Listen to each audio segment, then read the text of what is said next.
my dad's was an absolute piece of shit. All the way to the day I held his hand 16 years ago when he took his last breath. You know, I've never shed a tear for him. Wow. I don't know him one. No, I don't know him one. I don't know how you do the things that he did. Right. And I had to do the work around that. And I had to understand that, you know, and I'll go back to it, but 10 years after he died, I was still beating myself up because I felt terrible that I couldn't. What is up, you guys? Welcome back to the #1 mental health and addiction podcast, the Hopeaholics. I am your girl, Natalie Eva Marie, and these are my boys. I'm Chad. Hi, I'm Shane. Make sure you guys like, subscribe, and follow us on our socials and wherever you get your podcasts. Got a new episode dropping every Monday and Thursday. Please come check it out. This episode is brought to you by the Infinity Group. You guys, if you or a loved one is suffering, please call us today. The number is right here on the screen. We are here for you 24/7. Now, let's get into the episode. Ocean, welcome to the Hopeaholics Podcast. Yes, you are in the building. Now we're rolling. Now we're live. Ocean's in the house. Ocean's in the house. Wait, it says you're originally from Sacramento, so you're from the Bay? I was in Sacramento for 20 years. Yeah. Born and raised? Born and raised in the Bay Area. Born and raised What part? San Jose. But I was born in Palo Alto. Okay. Raised in San Jose through 3rd grade. Through all the traumatic stuff that happened in my childhood, horrible stuff that happened. And then mom transplanted us out to West Texas. So I grew up in West Texas. But I went to 11 schools in 2 different states, you know, just being bounced around all over the place. You know, both parents were alcoholics, you know. Mom ended up marrying another guy. They owned a bar in West Texas called Uncle Funky's. Lovely. In Sweetwater, Texas. So I've been to Roscoe, Texas, Sweetwater, Texas, San Angelo, Texas, Houston, Texas, Lubbock, Panhandle, Midland. Damn. I've lived all over Texas, yeah. But I ended up graduating high school in Texas finally. Oh, okay. Yeah. Brothers, sisters? One brother that was also an addict and alcoholic, and he died at 22 when I was 21. Oh, wow. It's amazing that either one of us made it out of that childhood, honestly. Yeah, it's as devastating as my father was, and the choices that, you know, my mom kept making. My mom's my best friend today. Yeah. My mom's been sober 25 years. Oh, wow. Nice. Good for her. Yeah. And you've been sober how long? Over 25 and a half Oh, years. damn. Good So for you. You got sober before your mom? You know, we organically got sober within a month of each other. Wow. She just put a plug in the jug. I did too. And I was in California and she was in Texas, and we just organically got sober at the same time. Without speaking to one another about your journey, it was just literally like you decided one day and then she decided as well, and it just so happened that it correlated at the same time. Yeah, my trigger was around my father. You know, my trigger for getting sober was definitely around my father. And but you know, I tried to kill myself through alcohol and drugs, mostly alcohol, drugs early on, but later on it was alcohol. You know, by the time I was 25, I had totaled 4 cars and had 3 DUIs. You know, I was just a train wreck of a human being, just trying to, you know, live in survival mode. And I just didn't know how to live life, had horrible models. Yeah. You know, all that stuff, which similar story with a lot of people. Sure. Yeah. How did your brother pass? Matt died in a car accident. He was running from another problem. He'd been incarcerated. I don't know how many times the guy had been incarcerated, and he got himself in some more trouble over in Half Moon Bay. And he was working at like a horse ranch over there and got himself in some more trouble. And he found an ad in the San Francisco paper for a job at a place called the Evergreen Lodge up by Yosemite National Park. Okay. And he went up there, and he'd only been there 6 days. And he was bartending. I don't know why they let him bartend, but he was bartending, and he was serving drinks to like these 3 minors. And he hopped in the car with one of them, a 19-year-old kid. And within 3/4 of a mile away from the lodge, the kid wrapped it around a evergreen tree on my brother's side and killed him. Oh, damn. Oh, So, wow. Yeah. You know, the sheriff stopped me from viewing his body, and it was a blessing, you know, because I wanted to see him. You know, I wanted to, and I didn't have a good relationship with him. Matt was extremely physically violent to me. Oh.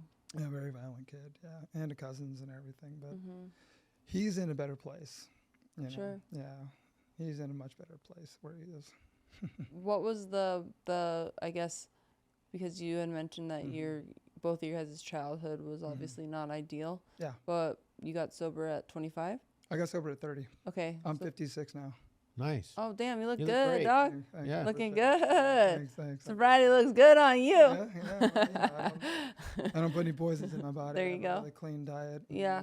Exercise, take care of myself. For sure. But a lot of it's because I've done the work on the emotional body. Yeah. I've done the work. I did 15 years of on and off psychotherapy, which you really don't get anything done in psychotherapy with a psychologist. You just basically keeps you in survival mode. Sure. You're back on the couch every week or 2 weeks whenever you have something that triggers your past. Mm-hmm. And then you just reveal it, and you don't ever heal it. So I have a process that I take people through in my retreats where we reveal, reheal. And I say reheal because we've always got residue, so there's always going to be work to do. And then I send them home with a process to realize, recognize, and have a reckoning. So when the triggers happen, because we're going to have them, then we see them, we recognize them. Oh, I know what that's from. Can we cuss here? Yep. Yeah, of course. It's like we've already told that to fuck off. You're not welcome here anymore. Yeah. You don't get the rent space in my head anymore. Whether it be your dad, whether it be your mom, whether it be, spouse, all that shit. Yeah. I work with I've done 15 women's retreats. And women only. Wow. Yeah, 16 now, actually, with the Veterans Women's Retreat I just did a couple months ago. So I've heard it all. Yeah. Yeah, I've heard it all. I've gifted spots to women that just would never be able to afford to come to one of my retreats. That, raped and left out in the forest to die. And just horrible stories. It's interesting. As a sponsor now, because I went to over 630 AA meetings my first year. I actually got sober in Santa Monica and Venice. Nice. To the Clancy group. Yeah. The Pacific group. Yeah. Yeah, I got sober down there. Oh, wow. Yeah. I had chased my then wife around she was a news anchor, and we chased her around from San Angelo, Texas to Midland, Texas to Memphis, Tennessee, where she was the 5, 6, and 10 ABC news anchor. I ran a Honda dealership there, and then she got the show Extra. And so we moved out to Burbank because she finally got everything she wanted. Yeah. And but when I got to Burbank, I took a break from work, from chasing her career around, and but it just sent me deeper into the cups.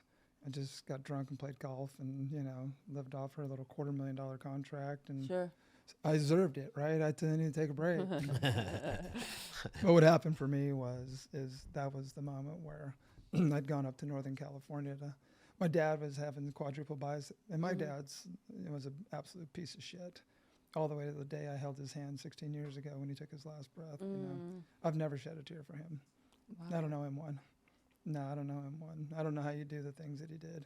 Right. And but I had to do the work around that. And I had to understand that, and I'll go back to it, but 10 years after he died, I was still beating myself up because I felt terrible that I couldn't, my dad, right? We have that, my dad.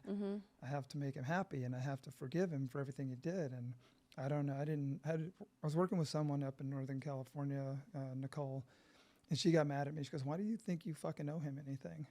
And I was like, well, religion and everything in the world says you got to forgive to move on. She goes, "You don't owe him forgiveness." And I was like, what do you mean? She goes, "You don't owe him shit." And I was like, "I don't owe him shit." She goes, "No, but you got to let him go because he's still winning." And when she told me he's still winning, that pissed me off. Sure. I was like, that motherfucker. 10 years after I held his hand and he took his last breath, he still got me. And so I went that night and I had a ceremony, cord cutting ceremony, where I cut the cord with him and pulled my power back. And 3 weeks later, I had a spiritual awakening that changed my life. Yeah, so I had to do that work around him in order to move on. But when I went down to Burbank and he called me up to ask me to help him heal from a quadruple bypass surgery. I went up there. My way of helping him in the Bay Area was to take his car out to the Saddle Rack Country and Western Bar, and which my then stepbrother's dad owned, and I got drunk and shit. I got hammered. So I come back 3:30 in the morning. I hadn't blacked out. I'm normally a blackout drinker. I don't know why I didn't black out that night. But there's my dad, this piece of shit, low life, done all this stuff, sitting there in a chair at 3:30 in the morning, looking at me, like with this look of disgust. I was like, oh no, that piece of shit's disappointed in me. That's how low I've gone. That was it. That's all the other stuff that happened. That was the moment. I went in the mirror upstairs and I looked at myself and I just hated who I saw. And I said, I'm never going to drink again. Oh, wow. And I white knuckled it for 8 days. And then I'd gone to one AA meeting with my first DUI like 9 years before, and I knew where to go. Mm-hmm. And I walked into that meeting in Burbank, California, 10:30 at night, AA, Alcoholics Anonymous meeting, and this big black woman comes walking over to me, and I thought I was hip, slick, and cool. Yeah. Right, I'm gonna walk in like I got this. I got the mask on, you know. It's like, and she just grabs me and without saying a word and just holds me, and pulls me in and throws my head right into her big boobs.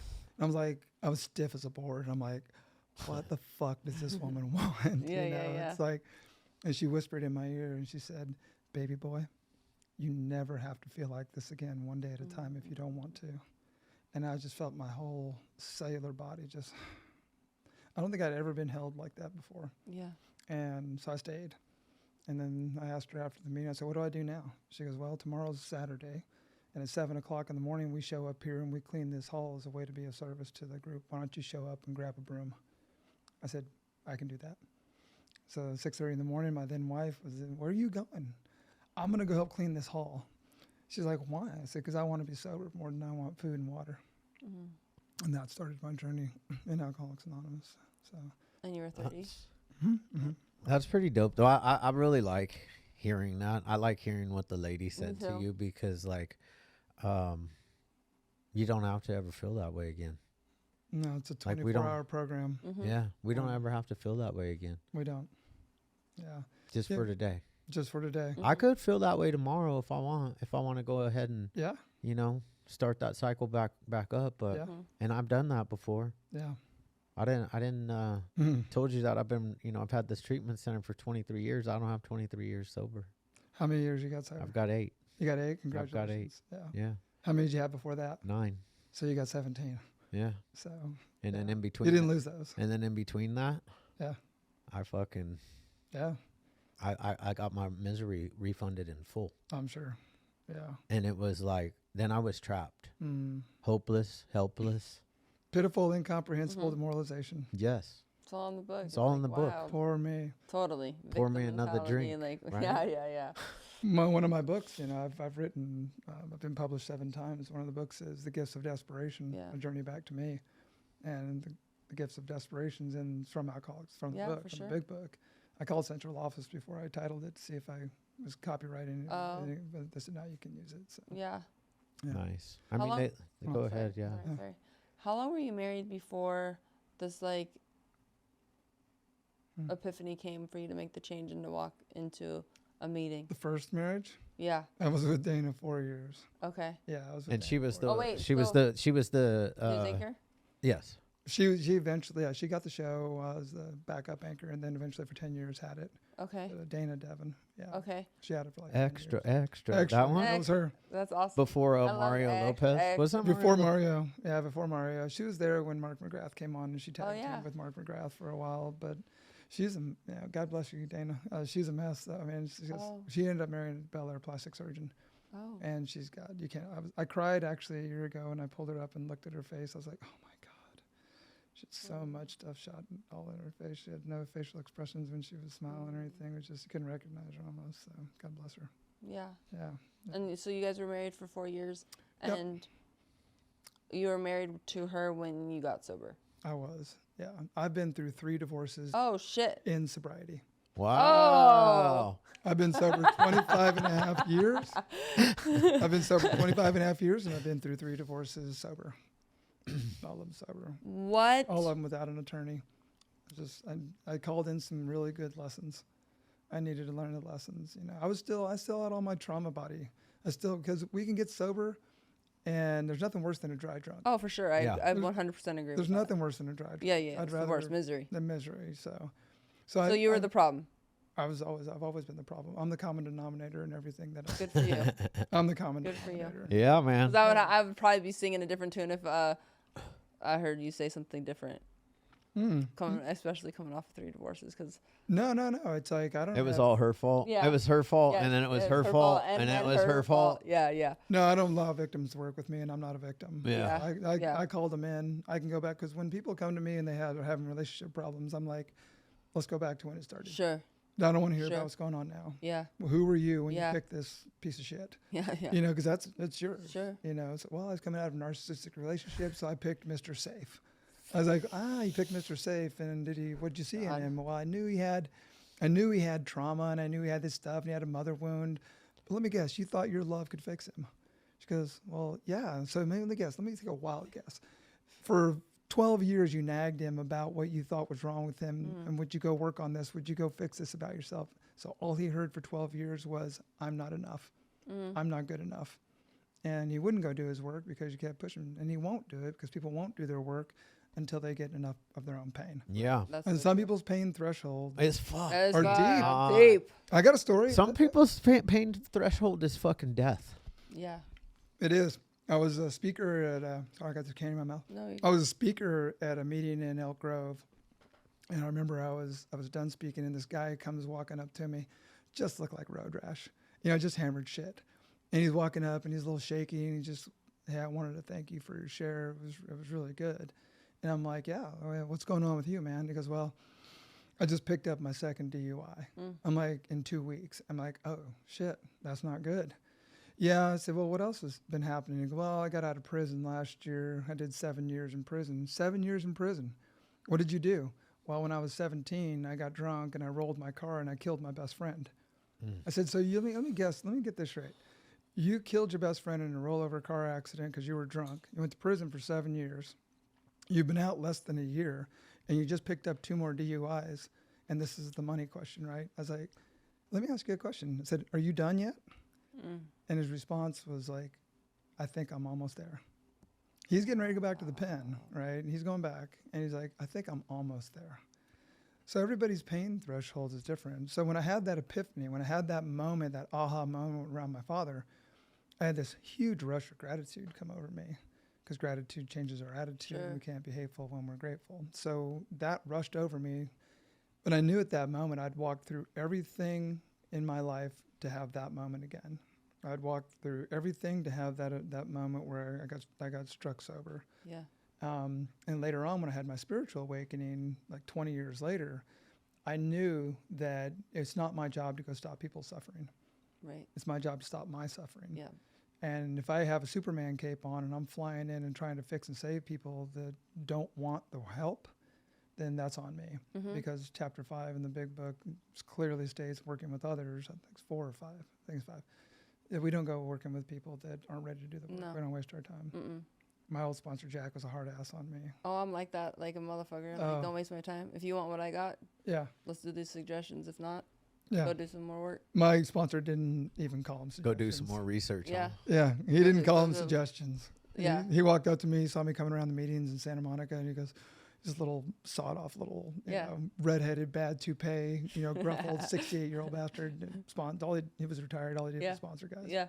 And he goes, you got a sponsor? And I'm like, no. He goes, well, you fucking got one now. I said, I do. Oh, wow. He goes, yeah, but you got to do one thing I tell you to do. I'm like, what? He goes, everything. He goes, these aren't suggestions. He goes, yeah, I want you to suit up, sit up. I want you to suit up, show up, sit down, and shut the fuck up because you got nothing anybody wants to hear right now. He goes, okay, well, what do you want me to do? Go over there and start picking up cigarette butts. I'm like, all right. And so I start picking up cigarette. What else you want me to do? I want you to stand at the front door. I want you to put your hand out. I want you to shake. I want you to introduce yourself. Hi, I'm Marty. I'm Marty. I'm Marty. I'm an alcoholic. Welcome. And I want you to welcome people. And I want you to go sit in the front row so you don't fall off. Right. I want you to take the cotton out of your ears and stick it in your damn mouth. Right. And I want you to listen for the similarities and not the differences. What else you want me to do? I want you to go grab a coffee pot halfway through the meeting. I want you to walk around and fill people's coffee cups up. I'm like, all right, what else you want me to do? I want you to get a service commitment at every meeting you go to. What else you want me to do? I want you to go outside and pick up cigarette butts after the meeting, and then I want you to hang out with other people. And when you've got 6 days of sobriety, I want you to go find the guy that's got 5 and tell him how to get to 6.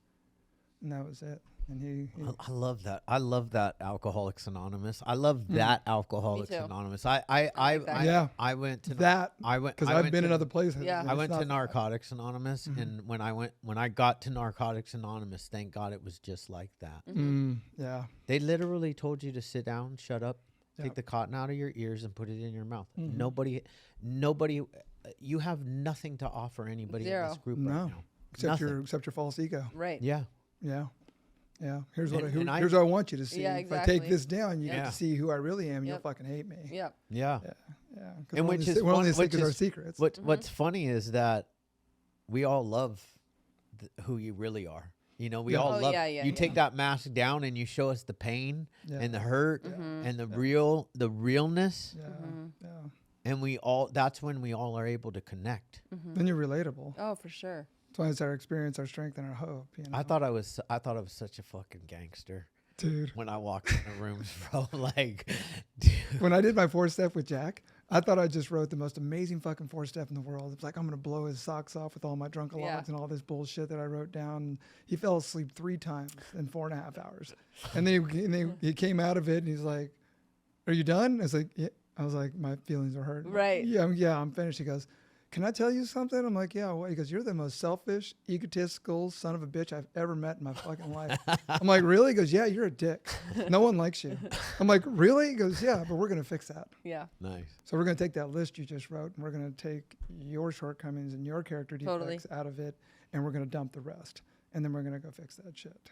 So yeah, Jack was, No, I love he that. was something else with me. Yeah. Yeah. So then, okay, your first wife, Mm-hmm. you get sober, Yep. you get divorced. Yep. So now how old are you at that moment? I'm 30. Okay. I'm 30. So you got divorced at 30 as well. I got divorced at 30. Yeah, I got a divorce. I left her right after I got sober. Wow. Like 2 weeks after I got sober. Wow. I said I knew I wasn't going to stay sober with her. Oh, She was okay. going to Hollywood parties, Sure. going to mini-me's, Sure. parties and all this. And Yeah. I hated it. I went to one Seinfeld exec party and I ran. I'm Yeah. from the South. I hated it. Okay. I knew I wasn't going to get sober with Sure. her.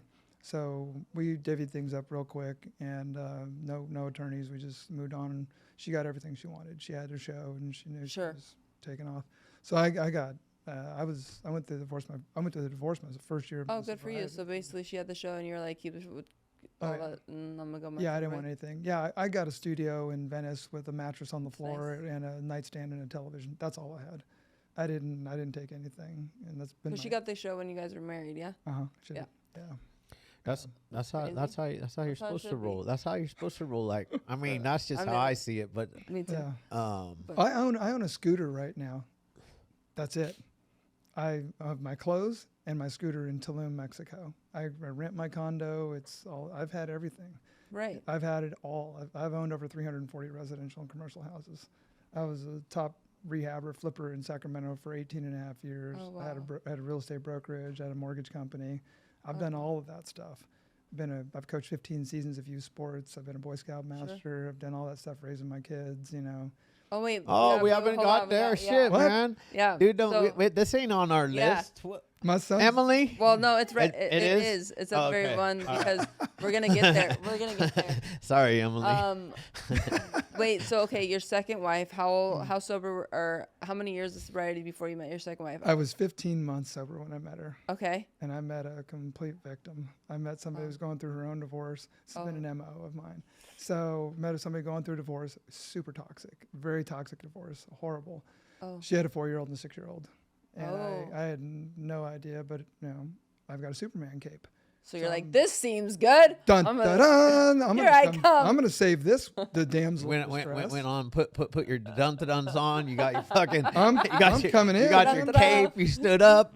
I didn't have a job. I Oh moved- yeah, I can fix you. I moved to Sacramento and instant family. Nice. And I had to figure out what to do, and I got into real estate, and I was just a natural at it. I walked 250 homes a week for a year and a half, and got really successful, and then quickly opened my own brokerage. And I provided. I'm always been a very good provider. Sure. Even after the 15-year marriage, I left her with a Wait. So you were married to her for 15 15 years? years. Did you have your own? I did. So you had a child with her. Yeah, we had 2. Yeah, Boy, girl, boy and a girl. boy and a girl. Nice. Yeah, So my now son, you have a family of 4 kids. I had 4 kids, and in sobriety, and newish sobriety too, Sure. but figured it out, Yeah. and I went to a bunch of meetings while I went up there to Northern California, Mm-hmm. and but yeah, it was a lot because like 2 months after marrying her, the IRS and the Fed came knocking on our door because of the stuff her ex-husband did, was in the middle of and stuff, and he ended up going to prison for Oh, a year. shit. The boys were 8 and 9, and The older boys are 28 and 29 now. Wow. So I know, yeah. That's crazy. It's been quite the journey. And then your 2 biological children? 20 and 22. Cade's in Northern California in Chico. Probably one of the best humans on the planet. I love him so much. Yeah. And my daughter Kennedy is 22 and hasn't talked to me in about a year and a half. Oh. So yeah, going through her own stuff. Yeah. You know, I love her. I send her a message, you know, all the time, but she just needs to pull away for whatever reason, you know, whether she's involved with some toxicity with her mom, you know, which we don't communicate. So I let it all go. Yeah. I live in a world of non-attachment, and I check in through my son who communicates with her and grandma, my mom.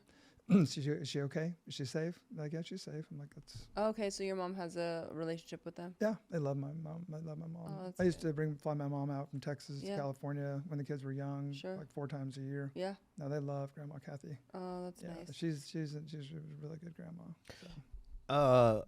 I just want to jump back because we've been this has been really great, but I do want to just talk a little bit, not a lot, because I don't like to stay in the garbage. No, we can go. Yeah. But I do want to know a little bit about your childhood and what led you up. You know, the abuse from your dad and what led you to you know. Well, we got to go there because it. You know it's my superpower now. Yeah. You know, I've alchemized it into that's why I can guide so many people and hold space for so many people that have gone through stuff. But if people don't know your story, then they just like end up projecting their own story onto you. Yeah. So when my dad, you know, it's horrible gambler, rageaholic, you know, and I remember the first time he gave me beer was when I was 5. So I think I was 5 years old. And my whole dad's side of the family is so toxic. If I tell you every story about cousins and aunts and uncles and what they've done and blowing each other's heads off with rifles, you know, and grandmother blowing my brother's head open with a log and giving him 13 stitches. You know, it was just a devastating family, you know. I just realized at 56 that my Aunt Pat totally sexually molested me over and over. Yeah, she would walk up to us boys and grab us by the nuts to say hi to us. How you doing there, kiddo? And the rest of the family would just laugh about it. Oh, man. You know, it's just total shame, you know. So yeah. I'm 56. I was like, damn, Aunt Pat totally. And she died in a single car rollover, you know, alcoholic, addict, gambler. But anyway, my dad was, you know, there's so much rage in that man. And I remember the first time that I experienced him abusing my mother was when I was about 5 or 6 maybe. And I don't know what happened. He came home one day and he went into the house and got in a massive fight and just started dragging her out of the house by her hair. She was on the ground. He's just dragging her out the front door, you know, middle of the middle-class neighborhood in San Jose, you know, and people around. And my dad's dragging her, yelling every fucking thing you could yell at a person, you know, dragging her down the driveway. And he's trying to shove her in the car. And I don't remember what he was saying or what he was doing. But so there was a separation that happened after that. I guess I'm just guessing. I think but my dad was not living with us when I was 7, and he called on a Saturday morning and said that, hey, I'm gonna come talk to your mom. Or I talked to my mom, and then my mom told me my brother. He was 8, I was 7. He goes, hey, Dad's gonna come over and we're gonna have a talk. I'm like, okay, you know. So my dad shows up with just this crazy ass look in his eyes, and he tells us to go play. And he takes my mom into the bedroom. And the next thing you hear are screams you never want to hear. You never want to hear these screams, you know, not from any woman, much less your mother. He didn't lock the door. So I'm 7, brother's 8. We walk in there, and there's my dad just, you know, I look down and I see my mom's green nightgown ripped into 2 pieces, and he's beating and raping the fuck out of her. And just raping the shit out of her, and we're screaming and asking him to stop. My mom's reaching around, looking around him, and saying, "Hey boys, go! It's gonna be okay." And she's just, you know, sobbing herself, trying to save us while he's doing this to her. And then he looked back at us, and then he looked back at her, and he balled his fist, and he just fucking broke her fucking jaw. I can still hear the crack of her jaw when he broke it. And then he gets off of her. He's naked with an erection, running at us. You little motherfuckers, get out of the fucking room, and pushes us out, and then shuts the door and locks it, and then goes back and rapes her more. And I'm 7 years old. I'm on the outside the door. Please, Dad, stop. Please, Dad, stop. You know. And you're not 7. You don't even know what's happening. You don't have the words. No. For what's going on. No. And there was, you know, it took me till I was 50 years old. You know, that stuff stays, you know, it's embedded in you. It's hardwired in you. Yeah. It's not till I started researching soul retrieval. There's a book that Sandra Ingerman wrote called Soul Retrieval. And it's about bringing back the lost parts of you that had to go away. Because you can't hold that kind of energy. It'll kill you. As a kid, it'll kill you and destroy you. If you don't, if that piece of you doesn't detach and go off, let's call it the spirit world. And I'm going to go hide out here until it's safe to come back. Well, my little inner child didn't feel like it was safe to come back because of the choices I was making on my own as an adult until I was 50 years old. So, you know, it took a long time. But after that, my mom, I was a latchkey kid from that moment on. Age 7 and 8, running the streets with my brother. Mom moved us over to Foster City or San Mateo. I think it's Foster City. And she went to work at a tire store working all day. We were just running the streets at, you know, 3rd grade, you know, 4th grade. Got in all kinds of trouble. My brother stole some bikes with a buddy of his, and I wanted to impress my brother. He's my only friend. And even though he abused the shit out of me, you know, I wanted to impress the male in my life, you know, which at that point was my brother. There was no therapy. There was no talking about what just happened. It was just moving on. You know, there was no process in any of that. My mom was just in survival mode, trying to raise, and my brother and I were hell raisers. I mean, we were tough. So I went out and stole a better bike. And I go back and we take 7 years old. My kids barely know how to tie their shoes at 7. This is how where our kids are all screwed up. But we took these bikes apart. We got wrenches and stuff, and we took them apart and changed the parts on them, you know, and made them try to disguise them. Yeah. And then this dumbass, you know, kid, not dumbass, just part of it. He hides them in his garage. And his older brother, who hates him, found him and then turned us all in. So we got busted. And 8 years old, I'm fingerprinted at the police station, you know, just make an example, just trying to scare you. And, and then they found all the parents and all the owners of the bikes. And so 8 and 9 years old, my brother and I are in a circle of cops, parents, kids, and our parents, right? And we're having to take these bikes apart and put them back together. You know, and thank God my mom moved us to West Texas after that. So we went to West Texas, and she moved us in with my mom, with my grandfather and my grandmother. And, you know, really, I loved my grandparents, but toxic. You know, my grandmother was drunk, you know, my grandfather was, you know, he was pretty tough. Yeah. But we moved into this wood shack, on the corner of a cotton field in a town of 1,300 people in Roscoe, Texas. We had nothing. And we had no air conditioning, no heating. They raised all 5 of their kids in this 3-bedroom, 1-bathroom shack. And they never owned it. It was on the corner of Mr. Walmack's cotton field. And they would plow his fields, you know, my uncles would plow his fields. And grandfather worked for the railroad. And we were right on the other side of a ditch from a railroad track. So at 3 in the morning, the bed's doing this with the train going by every night, rocking us to sleep. And poor, you know, but it was for me, that's when the shift happened between my brother and I, because I was super gifted athletically. And so sports is what really kept me alive. I would say saved me. It really kept me alive, you know. Yeah. So there was just more and more. And then mom, you know, married another alcoholic. You know, she divorced Tommy Earl and married Earl Craig. Stop it. And Earl Craig owned Uncle Funky's in Sweetwater, Texas. So later on in 14, 15, I'm spinning records at Uncle Funky's for these people getting drunk on the light up dance floor, you know, and play some rock and roll at 10 o'clock, you know, when they're drunk, you know, then I'm playing like 38 Special and shit, you know, trying to get them going. And then that's when I started drinking and I started blacking out. The first time I think I drank. Oh, wow. Out. Oh yeah. Straight alcoholic right out the gate. Straight up. Yeah. Yeah. I only drank for one reason, for the effect. Yep. Yeah. Fast and furious, you know, yeah. And then mom started doing some other crazy, stupid stuff, you know. In 6th grade, I had like a month and a half of school left. I had stitches in my knee. I was playing baseball, and then her and Earl just left me, you know, 110 miles away to Odessa, Texas, and lived with Michael, Kelly, and his mom for a little while. And I'm graduating elementary school, and they just left me. They did it again, and when I was in a sophomore, they moved and left me again. So it was just all that abandonment stuff, you know, just so much. And I never had a parent at a sports event, but I kind of always had that Archangel Michael energy in me. I'd rather be the quarterback on the playground for the Misfits then, you know, I'd rather lose with a bunch of winners than win with a bunch of losers. You know, all these preppy kids. I always had to try to fit in everywhere I moved. And I moved all the time, so it was important for me to try to, like, whoever would accept me, you know. So I had to be the chameleon. Yeah, fit in with the druggies, you know, and fit in with the preppies because I looked okay. Right. And even though, you know, I was poor, I didn't have the financial means that they had or the silver spoon they were born with, you know. And they always kept me at a distance, it felt like. You know.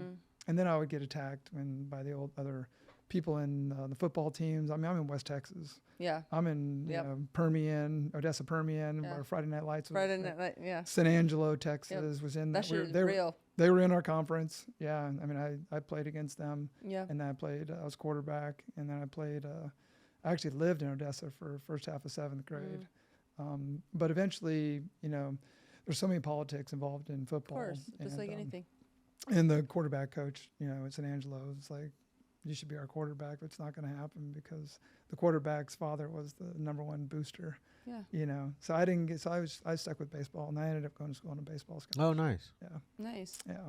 Yeah. Really. Did you make it through college? No. I went to Baytown, Texas. I actually didn't have a scholarship graduating high school, and I went to the Cincinnati. A friend of mine's was really good baseball player, and his dad saw me, and his dad knew I just had a cannon for an arm. I mean, I was an outfielder. I was all district, and I was the Nathan Donsky winner. Anyway, all this shit in high school, but I didn't have it. It's West Texas. It's not baseball area. It's football. Right. And he goes, you know, you're not fast enough to be an outfielder in college, but you got a rocket for an arm. You need to be a catcher. So he converted me in 3 weeks to a catcher. And then I went to a Cincinnati Reds tryout camp in College Station. And we had our vehicle broke down on the way there. So when we got there, the tryout was ending. So Chuck Lamar, the head scout for the Cincinnati Reds for the whole Southwest region, who ended up being the general manager for the Rays, he left it open they wanted to see Mike, his son. Mike was a switch hitting outfielder. So they didn't know anything about me. And so Mike and I do our own tryout, just he and I, in front of all, 7 scouts stayed, and Chuck Lamar and these other scouts. And I was throwing like 1.6s. And that's, and major league average from pop to pop was 1.8. And they were like, who the fuck are you? I'm like, I don't know. I'm just like, you know. I did really well in hitting, and Chuck walks over to me and goes, where are you playing baseball next year? I'm like, I don't have a scholarship anywhere. He goes, give me your phone number. Wow. And I got a call the next day. He said, I don't know who you are, but Chuck says I need to give you a full ride. So that's how I got my full ride. Nice. You know, in Baytown, Texas, at Lee Junior College. And I got to play in the Kansas Jayhawk League in between my freshman and sophomore league out in Liberal, Kansas. And I was the only junior college player on the team. My second baseman was from University of Texas, shortstop University of Texas, third baseman University of A&M, right fielder from University of Miami. We had studs on this. Yeah, they gave us it kept you alive. It kept me alive. And but I was partying so hard, yeah. Deep in my cups, yeah. Deep in my cups. Yeah, I was just trying to numb the pain any way I could, you know, and I was constantly, you know, just getting drunk, using drugs, you know, lots of coke and ecstasy back then, you know, in the day. But I don't think I've done even smoked marijuana since I was 20. So I've all that left. It just alcohol became my king. Right. Yeah, alcohol was my master. It's because it's always readily available at any moment. Readily available, and I never really liked marijuana. I just smoked a shitload of it because my friends all did, but I never really liked it. Yeah. So yeah, but alcohol was my master eventually. So. Okay, so now jumping back into second marriage. Yeah. Now you have 4 kids, 2 biological. Yep. 2 now your stepdad. Yep. Married 15 years. 3 separations in the last 5 years of it. Wait, hold on. Oh. What? Wait. Okay. Yeah, we worked real hard at it, you know. Yeah. So, yeah, there's a lot of dynamics that went on in the relationship, you know, on both sides. You know, there was a big chemical imbalance with her that I was, you know, had to deal with and accept and work through. And I was very successful. You know, we had all the stuff. We had the $1 million home. Is that when you had the rehab, the commercial and residential, or no? The real estate company? Yeah. I had the real estate company. Yeah, I did all that with her. And I had like 100, at any given point, I had 100 agents working under me. Oh, damn. And I had a pretty good brokerage, very successful. Nice. Yeah, and then I started flipping houses and had a friend of mine who was a commercial developer that he was a silent partner. And we did like 150 of them together. I talked him into doing a couple. I said, look, the market's taken off. It was the early 2000s. Yeah. I said, I'm seeing something here. Do 2 of them with me. So we did 2 of them. I made him so much money. He says, we just opened an account up at the same bank. Wow. He just said, I need 225 for this one. That covers the rehab and everything. He'd fund the whole thing and just move the money over into my account. And we did like 150 houses together. Wow. Wow.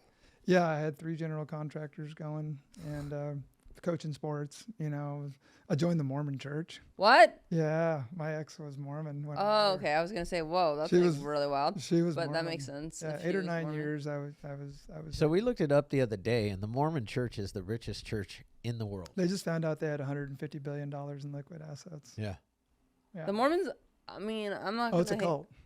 Well, She was just not going to hate on the fact that they knew how to make some money. I was in it. I know it. I've been to the temple. I've done temple work. I've done all that stuff. I've had the garments at one point. I've done all that. I know all of it. Oh, so you were the little like the shame garments, like the weird shit that they wear that underneath. little, and I love them. My best friends, shout out to them. Don't get me wrong. I got really good friends, people that are great. I went to the Mormon church when I was a kid. Yeah. I got a bunch of friends at the gym that are Mormon. Yeah, I love my Mormons. There's nothing about it, but I could never convert to be a Mormon because I couldn't wear like the whole get down underneath your clothes. Like I wouldn't be able to wear this outfit because you would see my like long johns. Yeah. You're not allowed to see long johns? No, they wear long johns literally like underneath their clothes. Yeah. Oh. Yeah, Once you're married, it's like you get them. You have to have a temple recommend. You have to be able to go in the temple to do your endowments and get your garments given to you. Interesting. And then there's certain symbols on the garments that mean certain things. Okay. Yeah, and then you do certain handshakes inside the temples as well. That it's handshakes. So when the end of the world comes, so that they know that you're one of the elites. I see. So I don't know all that part. Really so, wait, but there is a reality TV show about the Mormon ladies. Oh yeah, they popping for a minute. You're right. And they went viral on TikTok, being like cray cray and having like massive orgies. Yeah. Don't put anybody on a pedestal. Never. Don't idolize a human. Period. Mm-hmm. Like you're always gonna be let None down. It's never what you think it is. Just like social media, it's a highlight reel. It's beautiful. It can be a massive positive, but it can also be a downfall if you let it. Yeah. So it's like pick your higher power and you choose whichever one you may be. That's it. But so you were married the second time, right? For 15 years, and then when did you decide like, hey, I'm walking? Because you stayed sober throughout these massive life-changing events. Big life-changing upheavals, big time. So when we had our first separation, I went outside my marriage and had an affair and got caught. And so we were separated for a year. And I got excommunicated from the church. Because you had an affair. Went through all that stuff. I sat in front of 17 men and let them judge me and kick me out. And so I would have just been like, I'm out. I know. But you were trying. But all of my childhood wounding wasn't worked through yet. So I was so for me, it was like I was no better than my father. Yeah. I just ruined my. Looking back, I wouldn't change one thing. Yeah. I wouldn't. I don't have any regrets. Yeah. I needed love, and at that moment, my inner child needed to be loved. And, I'm not blaming anybody else. For me, and. So when that happened, we separated right in the middle of short selling our big $1 million home and all this. It was a really, I was staying in my couch in my office. So I go through this year, and about 8 months into the separation, for some reason, and I was wrecked, man. I mean, every week on, week off with my kids. Yeah. And I was my anxiety and fear, the walls in my house would crawl in on me. Because all of my stuff from childhood was coming up, and so it was Christmas, and I'm sitting there, and I write her a letter, and she comes over on New Year's morning and drops a book off on my doorstep. I don't read. At that point, I was like 40 years old, and I had never read maybe 2 books in my life. Sure. I think I read The Shack. Oh yeah. And one other book. I don't remember. Yeah. So she drops off a book called The Christmas Sweater by Glenn Beck, and I don't know why. but I read that book in 3 days. Huh. And I read through it. And so we started, hey, can we put this together? Is there any way we can do this? The only way we can do this is if you go to church and if you go to therapy and for sex addiction. I'm like, well, I'm not a sex addict. Well, that's the only way I'm going to do this. So I went. I went to a 5-man group and listened to all their crazy ass stories. And I went to individual therapy as well. And then 3 months later, her and I started going to couples as well. So at one point, I was going to 3 a week. And I finished that men's group for a year. And her and I went to therapy together and individually for 2 years straight. Every week we didn't miss. And it's interesting with that men's group. The main thing I got out of that men's group that I was in was we did something called a trauma egg. And we had this. We do the trauma egg at one of our treatments. Yeah, so you have them go and they write little picture windows of every little trauma that's ever happened to them. Yeah. So we did that, and it was part of our process. So the day all of us go and present our trauma eggs, I somehow go last. And all these other guys had 16, 18 traumas. And you could feel the air suck out of the room when I turned mine around with 123. You could just feel the air suck out. And it's like, that's when I realized it's like how much trauma I have and how energetically. And still to this day, I'm 56. I'm not healed. Sure. I still get triggered and I'm still, figuring things out like everybody else, even though I've facilitated all these retreats and done all this.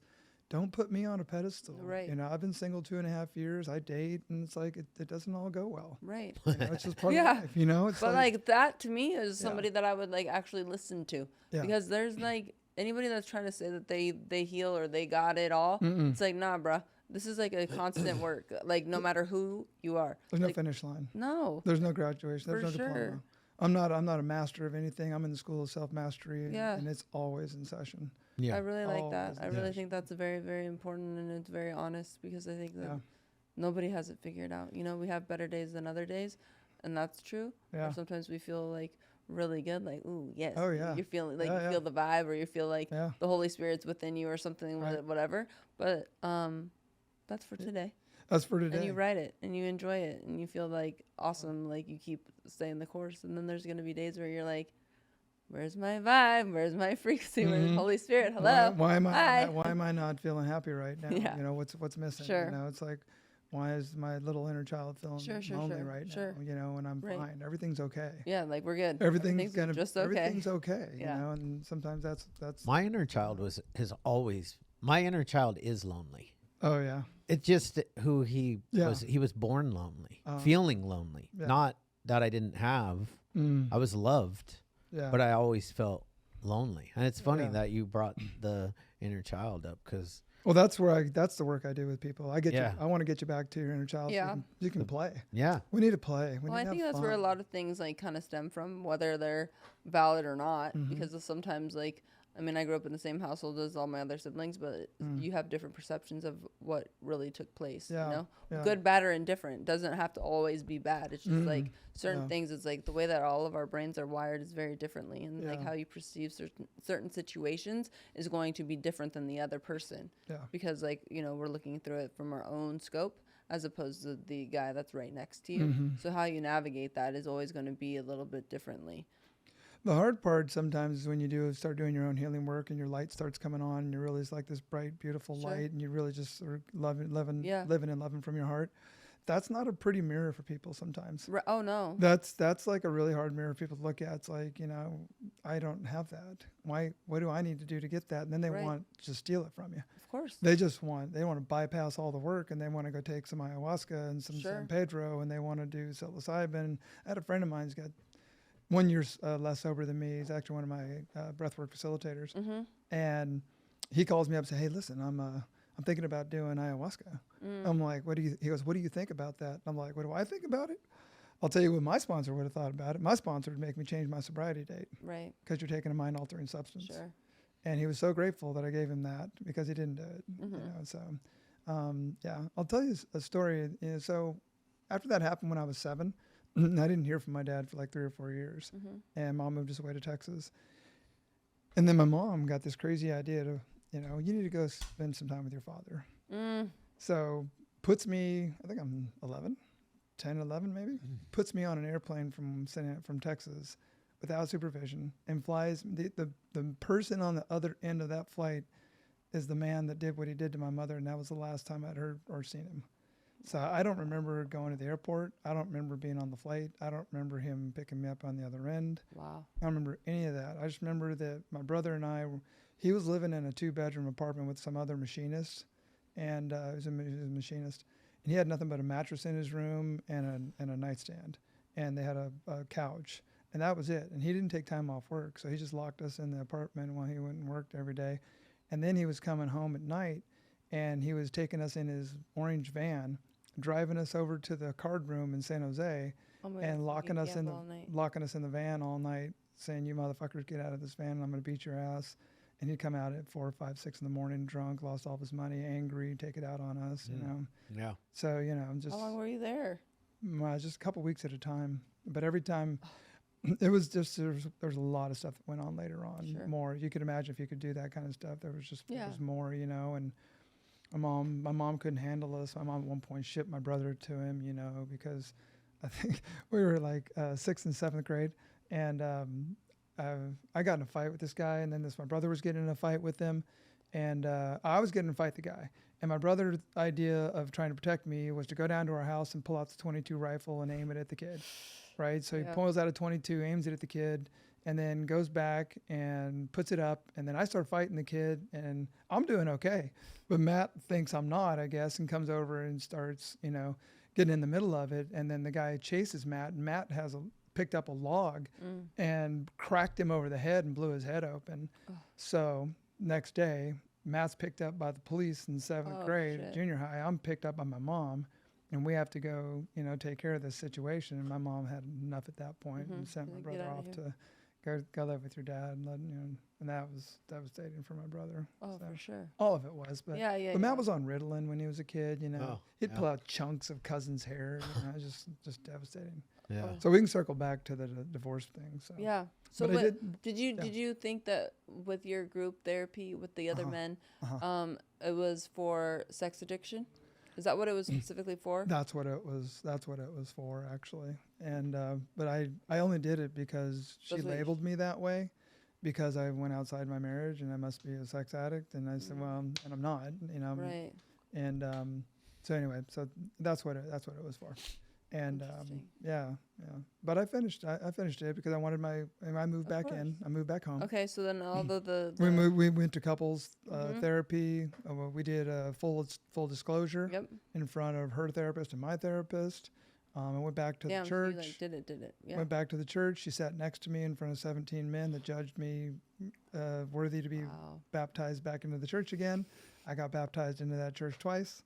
And my driving force for wanting to get back into the church was, in the Mormon church, they do this thing called 8 is great. And when you're 8 years old, that's the age of accountability, and that's the age you can get baptized. So normally your father has the priesthood keys, and he can baptize you. And my driving force, while I was out of the church, my daughter turned 8, and she was baptized by a friend. And it crushed my little male man father ego. Yeah. So my driving force, I'm going to baptize my son. I'm going to be the one to baptize my son.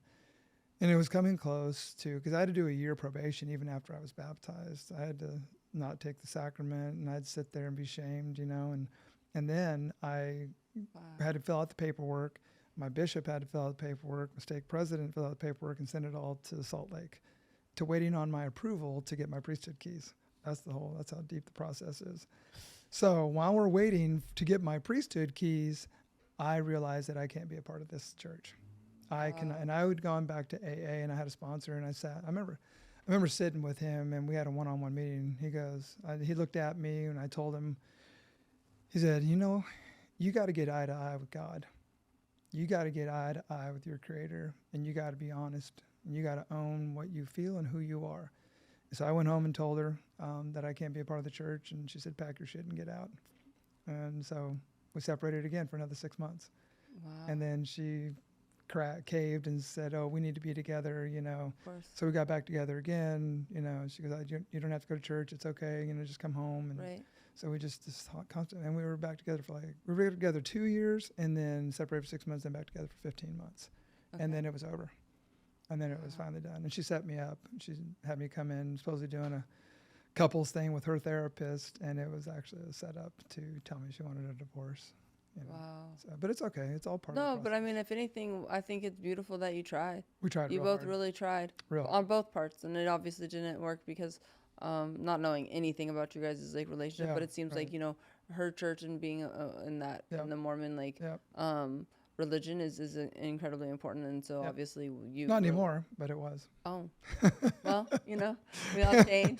So not anymore, but it was. Sure. Yeah. But I mean, at least like you guys give it a good fucking go. Like you really did. I mean, we did. And you didn't go to therapy for like 6 weeks. You went to therapy for 2 years. 2 years. We didn't miss every week. Which is wild. Yeah. I don't know if I could have done that. Like 40 grand. Yeah, exactly. You know. I mean, my hat is off to you because that is like some serious. And also too, it's a good like your kids got to see that at least that you guys were really trying to make something.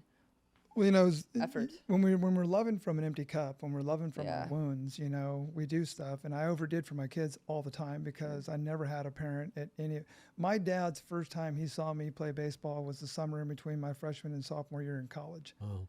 He flew out because I was playing in the NBC League World Series. Yeah. And he flew out from California.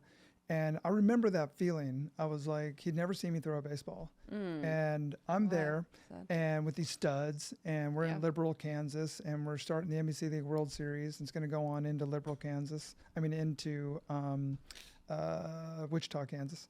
So anyway, he comes to the game, and I was like, my mom was there, the mom that raised me, right? And it's like, but I was like, God, I want to impress my dad. Yeah, of course. God, the guy that beat her, the guy that locked me in vans. I want to impress my fucking dad. So I struck out my first at bat, and I had so much anger and rage back then, and I was so fucking pissed off, and I was like, God damn it, you know. And then I came up the next at bat, and the bases were loaded, and I sent one over the center field wall, and I hit a grand slam in front of my dad, and you'd think I just won the World Series. I was like, oh my God, I just hit a fucking grand slam in front of my dad, you know. That was more important than anything to me.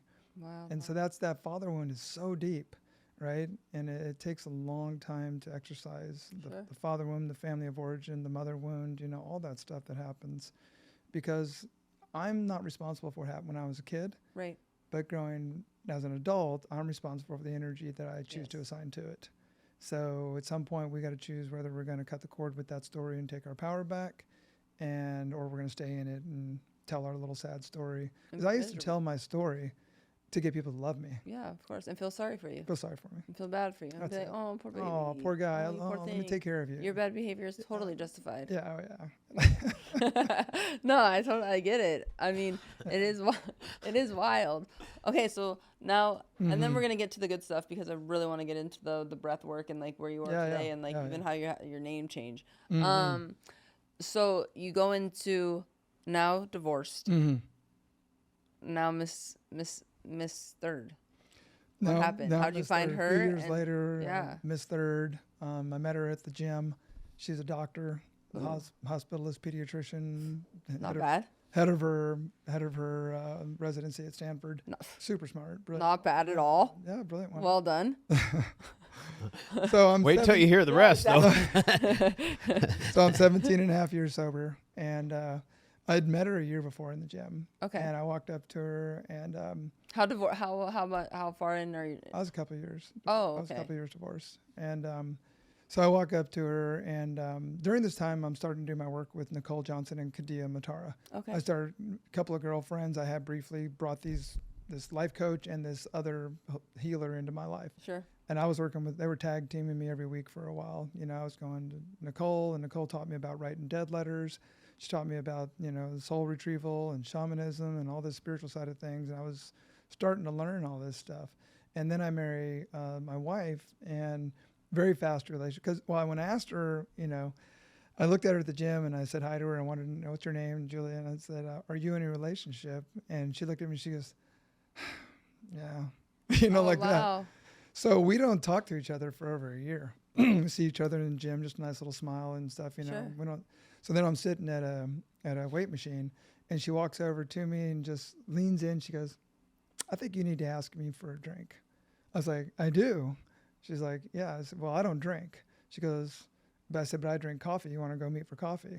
that's how it started. We met for coffee, and it was fast and furious, and it was really quick. She's a addict personality, and I was too, and it was really fast. And she had 2 kids, so I've been part of raising 6 kids. Fuck. So she had a 6-year-old and a girl, and an 11-year-old son that was on Prozac and Concerta, autism on the spectrum, big time, and.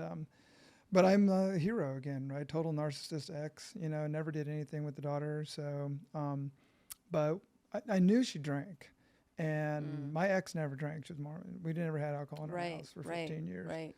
So that was the easy part of the marriage. That wasn't involved. So when Julie and I have the conversation about, hey, my family drinks, and I said, well, do you drink? She goes, well, I'm just a social drinker.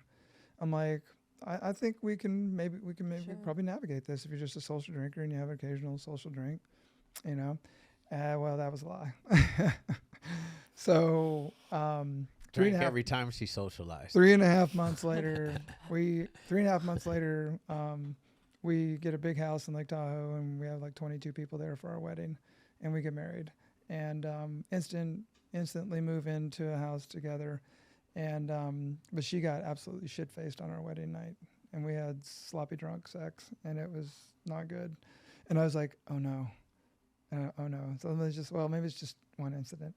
And 2 weeks later, we had to have this. I didn't want it. She had to have this old abandoned PG&E warehouse in Sacramento, and we rented it out, and we had 150 guests. I'm at Costco buying $1,100 worth of booze, and. Doesn't that feel weird to you? Like I've bought booze for people sober. That's the only and time. I'm like, yeah, one more time I did it. One more time I did it, and that's a later story. But yeah, it was like that's a lot of booze in a fucking Costco cart. A lot of booze, man. It's like it wasn't in the cart. It was on the flatbed. Yeah. Too much for the cart. Yeah. Yeah, it was a little too much for the cart. But anyway, so she gets, we have all our friends and family and everybody's there, and she gets shit-faced again, and insists on driving her car that night too, and to the hotel we're staying at. I'm like, oh no, and then it hit me. It was like, oh fuck, what did I just do? Mm-hmm. And I knew I just married an alcoholic. I knew it, and. How long were you dating before you married her? Like 4 months. But we didn't live together. She had her kids, I had my kids, and we had all this dynamics going with the exes. She was able to keep it together. Yeah, I didn't see the daily stuff, and then I was watching, and she had the goblets, the big goblet glasses, and she was killing, half of one of those at night, and that's 10 ounces of wine, which is actually 2 glasses of wine every night. And then it went deeper, and then the really bad stuff started happening.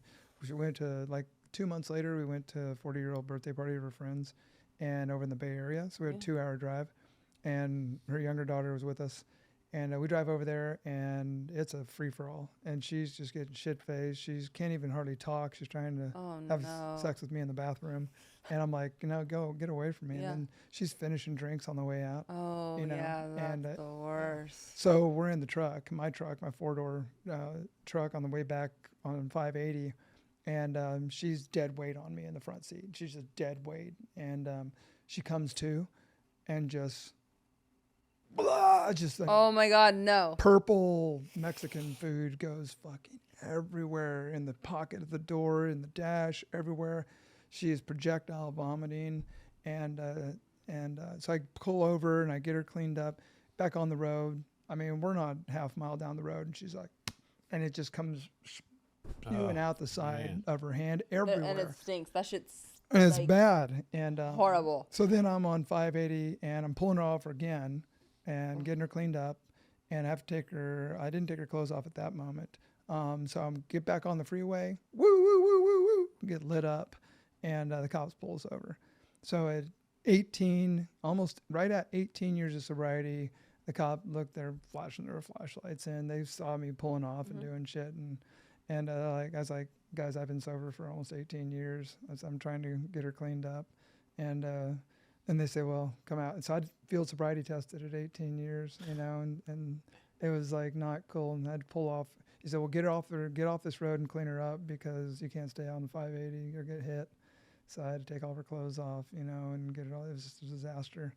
Her daughter wakes up crying, 6 years old. So fuck that. It was a mess.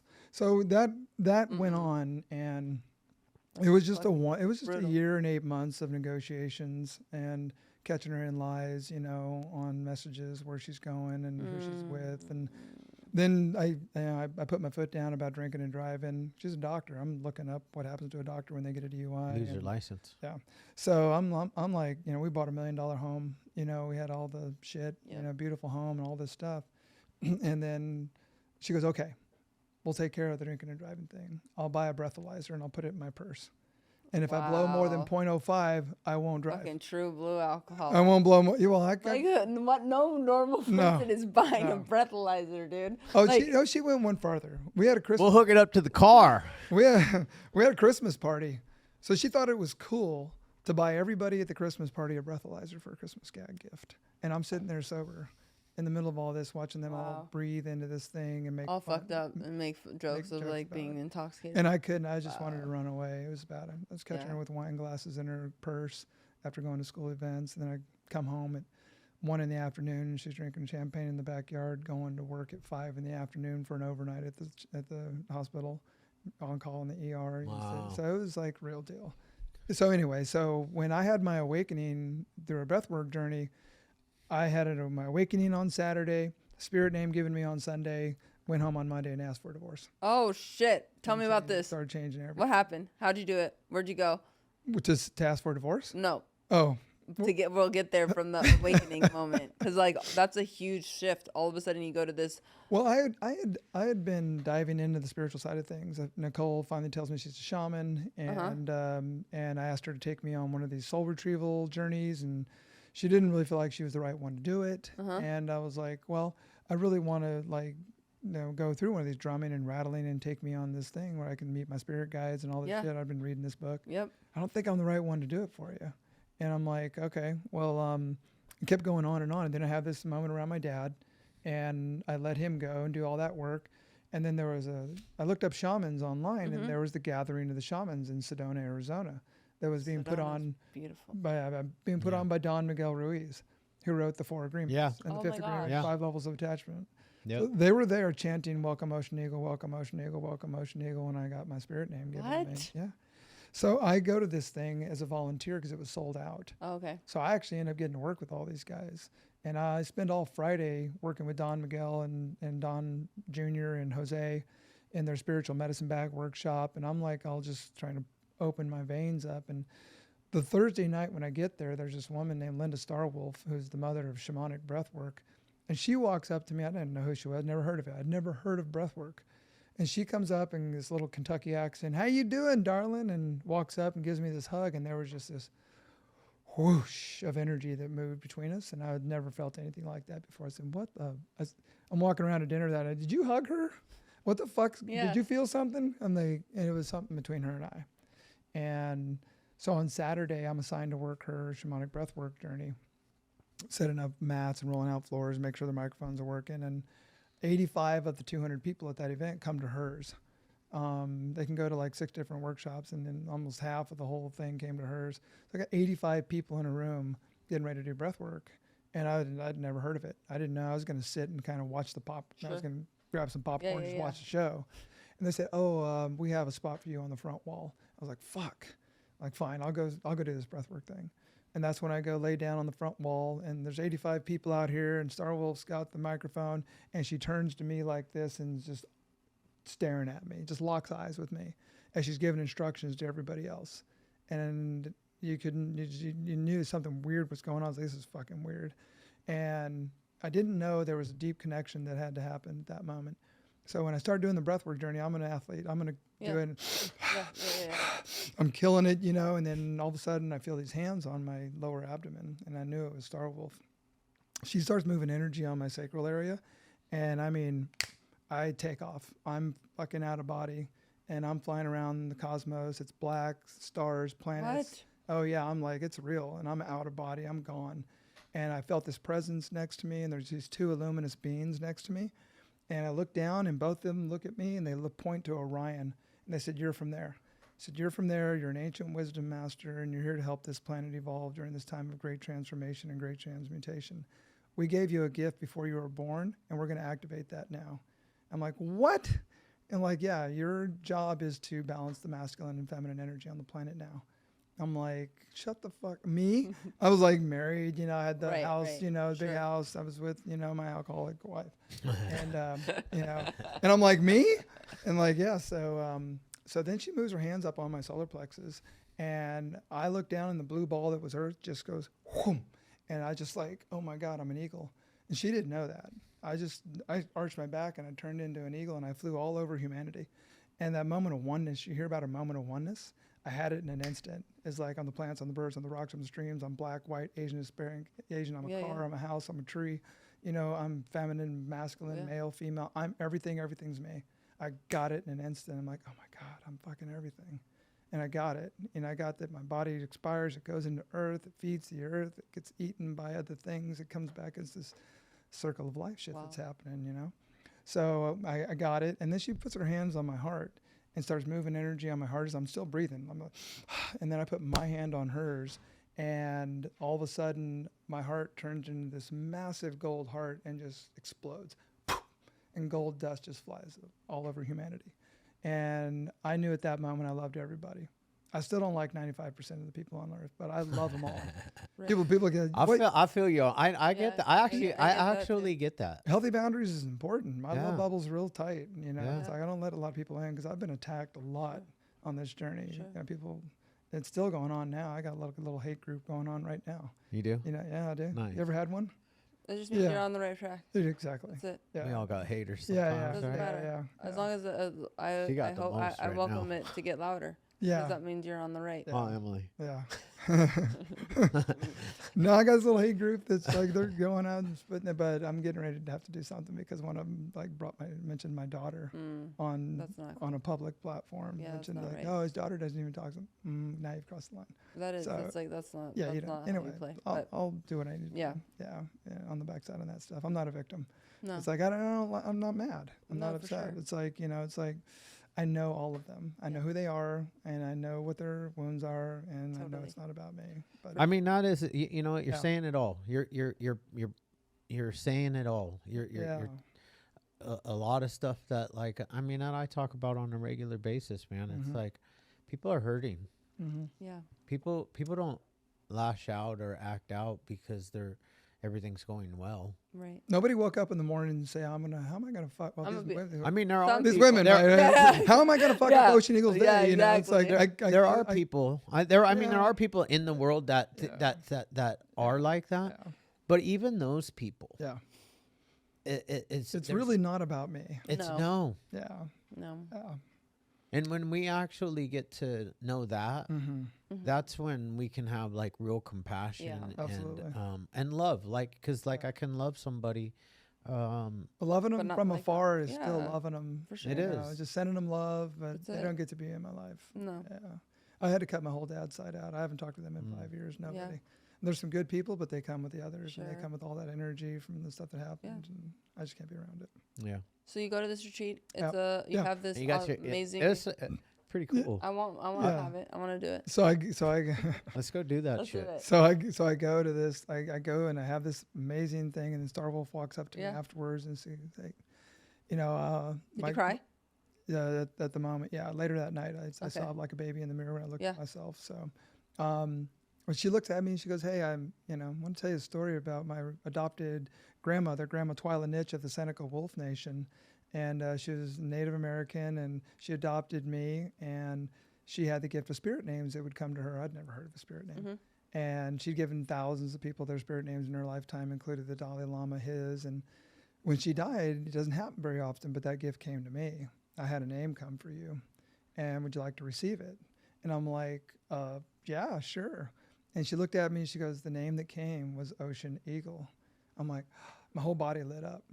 So Jack, my old sponsor, so I was stuck on step 3, turn my life well over to the power of greater than me, God, it's like, I don't have a God. I don't believe in God. What do I do, Jack? And he walked me out to the Venice beach and he said, "Get on your knees." I said, "All right."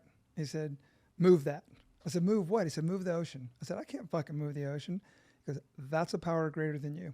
Why don't you come out here and pray to this for a while until you figure out what your idea of God is? I like that. Jack. And I said, me too. Yeah, and I said, where's Jack now? Where is Jack? Jack passed away. I found out. Rest in peace, Jack. I went back to Santa Monica for when I had 20 years of sobriety, and with the Friday night group, guy heard me talking. He said, "What?" Because you got to be our speaker tonight. And I'm like, I'm gonna kick the other guy out. And so I speak at this meeting. There's like 200 people at this meeting, and way to cause a resentment. but I didn't know where Jack was. Yeah. He had lost contact over the years. I'd had another sponsor in Los Gatos, and then I found out he had passed a couple of years before that. So he's probably been gone about 7 years now. But a lot of these people came up to me just like, Jack was my sponsor too. That's you know, cool. Jack sponsored me. You know, and it's like they all started shaking their head in the audience when I mentioned Jack. You know, so that's awesome. Jack was so she didn't know that. So for Ocean, and I turned into an eagle. Yeah. Breathwork journey. It's like, what? And so later that night, I ecstatic danced for the first time in my life. So the guy named Parangi and his wife are there, and they're performing for everybody. And I'm crawling around the floor like a fucking jaguar and shit, and got my nose in Star Wolf's ass, you know, and it's like just letting it all go. And then I go to the mirror that night in my room, and I just cry like a baby. I just sobbed everything, all the pain, all the shame from my childhood, from my choices, just came rushing over me. And I just had this massive moment of gratitude. And that's when I was so grateful for every step I've ever taken, because I knew I just had, again, 20 years after my sobriety, I knew I just had a gift given to me, and I knew I'd just been rearranged on like a cellular level, and I'd just been called to something. I knew I'd been called to something greater. And that's when I knew I was going to start working with people and help people. I looked in the mirror that night, and I looked at the Creator right through my eyes, because I am the Creator and you are the Creator. We are the Creator. Yeah. All of us, we have that in us. I believe, it's my belief. And I said, I'm yours. I said, I'm all yours. You got me. Whatever you want me to do. I've been down to $27 in my account doing this. You know, I've walked away from everything. Walked away from the house, sold my house, my car, my possessions, my belongings, everything. I moved over to Cyprus in the Middle East to do some work on some some CXAI, actual intelligence technology. Invested some money over there. It's all gone. You know, it didn't work out. You know, people thought I was crazy, losing my mind. I was like, no, I got a calling. What the fuck's a calling? I'm like, it's this thing in my chest that talks real loud now. I don't listen to this anymore. I feel it, and I push that energy up. And I've made a lot of what people would call mistakes in 6 years, you know, trying to feel into this thing and what it is. And I don't make everybody happy. And, you know, I just... You're never going. I actually know crazy, though. Huh? And I know crazy. Oh, I know crazy. And you're not crazy. No, I'm not. No. Yeah. Not even close to crazy. No. I'm a really good human being. Yeah. Yeah. I can like see crazy when I look in people's eyes, and in 2 seconds he sees a lot of them. Yeah. I've been doing this for 25 years, so I see crazy. Yeah. And I actually see peace in your eyes when you walked up. I and you turned around and you said hi, Chad. I was like, oh, this dude's fucking. I hadn't even really read this yet. Yeah. I knew a little bit about you just from your Instagram, but yeah, man, I see peace. Me too. So it takes a lot of work to get here. For sure. And what's funny to me, because I have to tell you, normally I wouldn't be into some of this. No, shit. he wouldn't. I'm like surprised that he's still because normally, I mean, I'm into this shit because I just am. Well, I do like, I mean, I've done Native American stuff. I did the Sweat Lodge. I've done stuff, right? And I really enjoyed it. I've done over 80 sweat lodges. I love sweat lodges. And seeing you and listening to you and noticing the piece, it's actually all the other stuff, the breath works, all that stuff is a little bit more attractive to me because of you. And I just may be willing to do some of this stuff. Yeah. Well, not only. Go ahead. Sorry, if somebody listening wants to get into potentially doing breath work or incorporating that into their journey of wellness or biohacking or however you want to label it, like what shall they do? Or like how do you approach it? Or do they pick up one of your books? Well, the books aren't really about breath work. Oh, okay. One of the books is The Gift of Inspirations, Volume 2, Salt, Surrender, Accept, Let Go, and Trust. The Gift of Great Desperation, A Journey Back to Me. Awesome titles. Yeah. So those books are an easy way to get access to my thought patterns and what I've done. It's all my wisdom in there. It's nothing I've made up. Yeah. I do have my course online. Okay. It's like $299. Yep. But it's a training course. It teaches you about how to be a facilitator for activation breathwork. Because I do facilitator trainings. Oh, okay. So I actually do full 10-day, full-on facilitator trainings where I train facilitators to be breathwork. Because it's a lot more than just teaching people to breathe. Yeah. I'm super hands-on. I'm moving energy in your feet, in your sacral area, solar plexus, heart. And then once I get the basic movements done, because the playlist starts in the root chakra and the playlist goes all the way up and out. Super loud. I mean, really loud, blindfolded. So you're inward. And to learn how to touch people, it takes a long time. To learn how to touch high and then push your hand down to the upper part of the pelvic bone so you're not getting on top. All that stuff, it takes a long time to learn how to do that stuff correctly. But when we do it that way and we do it correctly and we're coming up through the chakra system, then we're basically stacking wood in our root chakra, and then we're lighting the fire in the sacral, and then we're coming up and we're letting the smoke start billowing up through the solar plexus, and then we're pouring water on it in the heart, and then it starts spiraling up and out through air. And then we clear the path so we can start getting the energy to start moving correctly like this, instead of all bouncing all over in our trauma points. Because I think our trauma gets, I'm writing articles, a lot of articles in Top Doctor magazine right now. I was on the cover in May of Top Doctor magazine, and I'm writing 12 articles for them. And I write about black body mass and black body radiation, which is stuck in this like battery circuit, there's rectifier circuit. So when those things heat up via trauma, life experiences, what's happening, relationship problems, work problems, whatever it is, those things heat up in those points and they explode. And that radiation spills out into us and creates toxicity, and actually is the reason we get sick. Sure. We get dis-ease, right? It's from our past. We have everything we need to heal ourselves. Crazy. Yeah. When are we doing our first breathwork session? So, I don't know. We need to maybe set something up for your people, because it's well, really we powerful. do. So that's what's like incredible is like, we do. I'm assuming it's the same version because of sound bath is like the breathwork of pushing the energy, because I know that the clients have like this crazy experience after I've always wanted to take the class. Yeah. Like I'm trying to like I've done that. And I feel, is that a form of it? Sound bath? No. Oh. No, I got video. It's just a screaming, yelling, kicking, like shit coming out. Oh yeah, motherfuck you, fuck you, pounding on the ground. That's this breath work? Yeah. Oh yeah. It's not just like that type of breath work? No, all your shit's coming up. All your shit's coming out. We're activating all We're your doing stuff. this. We're doing so I'm literally going, so in my head, I'm thinking breath work is just like the natural, like. If I could show you my phone, I could show you a 45-second video of me working on a U.S. Marine that would blow your mind. I'm in his back pushing on him. He's screaming bloody murder, and then he just drops and soaking sweat and just a sobbing mess. No, we're getting all the trauma out. We're doing this. So if there's imagine if there's 25 traumas in your life, and there's maybe 20 of them you've really been willing to work on, but those other 5 you're really not willing. And those 5, those are the ones kicking your ass. If you're unwilling to work on them, they're the ones kicking your fucking ass. Yeah, they're doing push-ups waiting for you to slip up. And then they attack you on the backside, and you think it's your wife, you think it's the job, you think it's whatever, and it's actually you. It's actually you. I mean, I know that it's always me. Yeah. It's always me. Yeah. It's always me. I'm scared. Well, you should be. Why? But we got to push through. But you're scared to have real, like, healing. You scared natural for it just to all open up and just like be free for once in your life. I mean, sometimes because in some of that stuff, so like, I mean, I've never done breath work. Right. Wait, do you do classes? Do I do classes?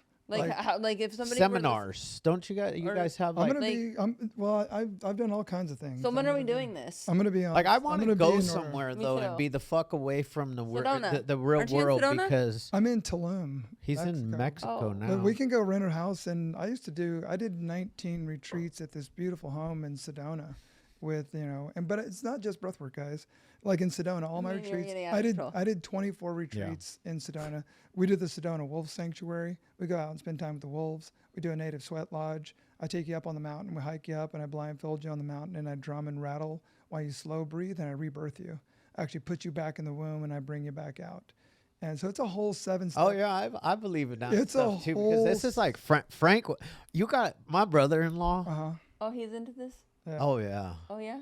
Oh yeah. It's a whole Can you 7-step. rename people? It's a whole, huh? Would I get a name?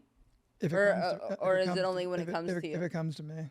Or you might have one come for your. To I me? did get to. You know I'm what doing sucks? this. I We're doing this. I had a spirit animal come to me. What was it? That's the How do you problem, I know? don't remember. You don't How do you know remember? that a spirit animal came to you? Mm. I feel I like was- I am a I- spirit animal. I was in the. I want to say it was either. I want to say it was a wolf. A wolf is what I want to say. You got to go to the Sedona Wolf Sanctuary and get in the cages with the wolves. They're amazing. Oh, that's The owner's scary. coming to Peru with me next in 2 days. The owner Xavier. You're going to Peru in 2 days? Oh, I'm leaving tonight. Tonight he's leaving. Yeah, I to have go an to Who Peru. are overnight you? flight tonight. I go. Ocean I just Eagle. got- He goes, no, Bro, I just that's got your back. name. I just got back. I just got We back both from. said I just both got at the back same from time. Egypt. Let's go to. I just got back from Egypt. I've been there a couple. Egypt. My dad taught at the University of Cairo back Oh, did he really? in the 70s. Yeah. Wait, before I get sidetracked, because I know, do 'cause- this. Emily did a really good question, Okay. and I do want to know this one. What's that? Is like, what can you explain to our audience the importance of balancing the masculine and feminine energies within ourselves? Well, I mean, I know. So the women have been forced to carry the masculine to protect themselves. They've been forced to carry the masculine. They haven't had a choice. They've been forced to carry it. I know. I see you. So they've been forced to carry the masculine, and until enough men wake up and come back into their divine masculine role as a protector, then the women are going to have to stay in it. So So I'm until fucked. What about? No, I'm already. There's- here, I'm though. basically I'm fucked. already there. Yeah, but you're already there. You already got a wife, and but there's everything. not. What am I gonna do? Tell me, Ocean, help So me, there's help not me out. there's not a lot there's not a lot of men out there that have done the work. There's not a lot of men willing to do the work. So I had to stop doing men's retreats because they wouldn't show up. I could sell out the women's retreats, but the men wouldn't. I did 3 men's retreats and I lost money because I had 3 show up, 6 show up. 2 of those I gifted spots to. One of them was a veteran. You know, Of so course, for, he's really ready. 'Cause- he was, and that's why I Wow. started getting opened up to the veterans work. Sure. So the last 2 veterans retreats that I did, one in March, ex-Navy SEALs, I got testimonials from them all, changed their lives, re-engaged with their kids, just amazing stuff. And the women too, I had 12 women at the women's. So I 100% covered everything. They didn't pay a dime. I booked 22 flights. Everything was paid 100%. Their lodging, their food, trips into the pyramids of Teotihuacan, sweat lodges, everything was paid. I got a private donor to donate $100,000. Wow. So, so I'm on the hunt to actually fund these things. I want to do that's. If I could just do veterans retreats, I'd do them the rest of my life. It's so rewarding because they're bonded already. Yeah. You don't have people Yeah, from yeah. 12. For sure. They come in and they're all like talking. Yep, they already have that military camaraderie. They got it. And but to what's amazing even with the veterans is that for 6 days and 5 nights we mostly worked on their childhood shit. It wasn't really about the people they killed in the military. That makes and stuff. sense. We worked on childhood stuff. I feel like that makes so much sense. A lot of guys go straight to the military because of either abandoned homes, not feeling loved, wanting to be like a hero, wanting to save other people. Yeah. So that makes sense to me. Well, and then they get and they're in addictions. Sure. You know, they got themselves in a shitload of trouble and they don't. Oh yeah, that too. Don't have anywhere to go. It's like, so I gotta go in. Gotta go to I'm the gonna military. enlist. Yeah. I'm gonna enlist. Yeah. So I wish all the wars would stop. I wish we would stop all this stuff that's going on even right now. People are dying. People are suffering. Everywhere I go, the story is the same. I was in Malta here a couple months ago. Spent 10 days in Malta, and you got the Malta Nights, the Nights of Malta, right? Mm-hmm. So the story is the same. It's everywhere. It's just war after war after war. New leaders, dictators killing people. It's just the same repetitive story everywhere you go. And it's not changing. Yeah. And the elites on the planet create the wars, and they set themselves up to benefit from both sides, and it's happened over and over and over, Right. So it comes down to every individual needs to be their own advocate, and if no one's going to come and save you. No one's coming to save you. Save yourself. No one's coming to save you. Totally. So it's like it starts within. So we can do a ton. So the men have to do basically a 4th and 5th step. The men have to get rid of their secrets because we're only as sick as our secrets. Amen. And if they're watching porn, I tell them you're fucked. I said, you have no chance at an intimate relationship with a woman if you've got porn in your life. Wow. And they're so addicted to it, that it's like crack cocaine, And then once I get one of them to start talking about it, and the other ones, I try to quit and I go back and, I feel shame. Like, that's someone's daughter getting plowed and abused. You know, and that woman probably had the worst childhood you could ever imagine. And then the statistics on porn stars is 90% of female porn stars are dead before 40. 90% are dead because they either killed, they commit suicide, they drug overdose. You know, it's sad. You know, it's an evil corroding thread. And then things like Pornhub I know it's out of China. We had a we had a porn star on a male porn star on our podcast not that long ago, and retired or active? Active. Yeah. Is he? I thought he was retired. No, he's active. He's active. Yeah, he's sad. He's really sad. It's really sad. It's like heartbreak. It like hurts. Like it's really heartbreaking because you can see like a sweet person that's in there. Well, God doesn't make bad people.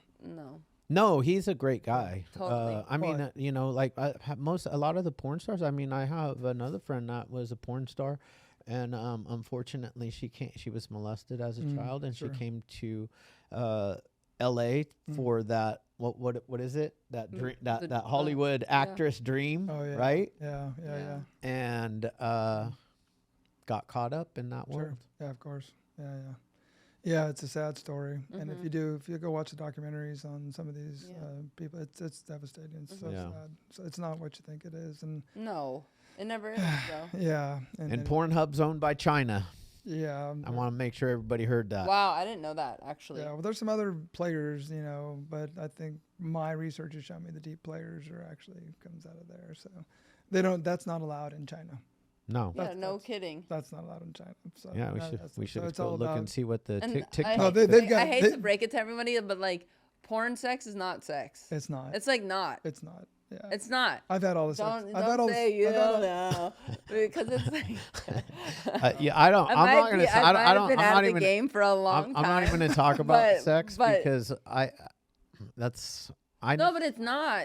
I feel like it's. I'm not going to talk about sex. Okay, fine. We don't need to talk about it. Yeah. I'm just saying. It's not about us. Yeah, you're married. And you got a beautiful wife and a family, I think. Yeah. Yeah. No reason to talk about that's your. Yeah, of course. Yeah. We don't need to talk about the past or any of that stuff. It's like I'm not setting a boundary. I'm just saying. I'm not going to go there because I was just making a broad statement. Yeah. Of like the porn that people are like gentlemen are looking at is like that's not really Let's realistic. not call them gentlemen. Let's okay. The fucking pigs. I only like that one. Let's just call them what they are. They're just wounded men. They're wounded. Sad. They're sad. They're sad and they're wounded. And, for sure. You know, they don't think they deserve anything better than that. To have a really woman in her full, you know, divine power. Yeah. They can't handle that. Right. Yeah. And then you've got, what I hate, what I don't like, I see it all over the world, is these beautiful women that have taken great care of themselves that are with these dumpy men. And it's like, it's so sad. Maybe the guys were okay when they met them. Sure. But whatever they've done, they've let themselves go. They've got, settled, and they stopped fighting for that feminine energy. And whether it's, I don't know, it's just sad to me right now. But there's just not a lot of, to me, there's not a lot of great men out there right now. And I apologize to women all the time. So I'm sorry, guys. It's like, I'm searching for my mate, I'm searching for my partner, and I've explored and dated, and it doesn't always go well, and I get projected on and all this stuff. I'm human, I'm human, and I've been celibate for periods, stopped self-pleasuring for a long time, did all that. But ultimately, it's like I having just sex just doesn't do it anymore. I need to have that connection. I need to be connected with somebody. And it doesn't mean it has to be a lifetime partner. I can open to a connection with the understanding that I don't think this is a relationship.